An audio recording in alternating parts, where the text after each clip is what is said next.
Pemirsa, Komisi 1 DPR RI menyetujui rencana Kementerian Pertahanan dan TNI untuk menjual kapal perang Republik Indonesia, yakni XKRI Teluk Sampit 515. Kapal tersebut dinilai sudah tidak layak pakai lagi.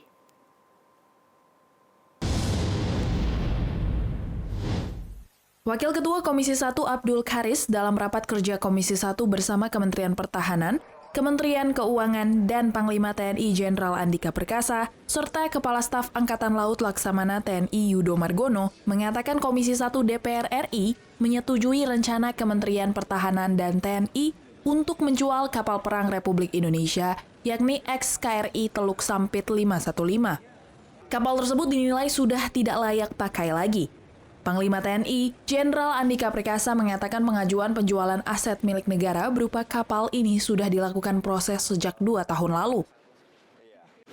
Jadi tadi sebetulnya agendanya adalah permohonan persetujuan kepada DPR RI tentang penjualan barang milik negara, yaitu berupa sebuah kapal, dan ini adalah bekas atau X dari KRI Teluk Sampit dengan nomor lambung 515.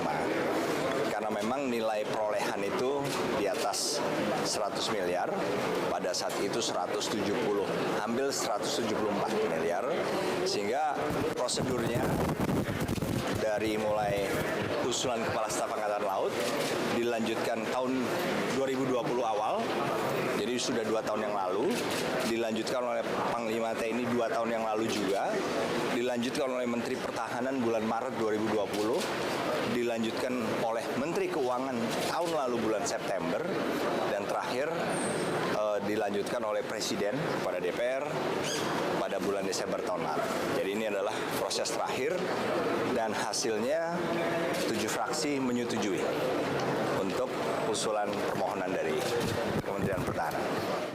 Sedangkan menurut Kepala Staf Angkatan Laut, Laksamana TNI Yudo Margono menambahkan total kapal yang sudah tidak layak pakai, totalnya mencapai 15 unit dan sudah ada penggantinya sebanyak 9 unit kapal. Besar dan kecil sekitar 15-an. 15-an.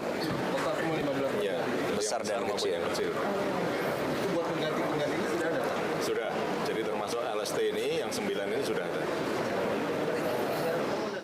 Diketahui penjualan aset milik negara berupa kapal ini akan menggunakan sistem lelang kepada siapa saja yang memenangkan lelang tersebut.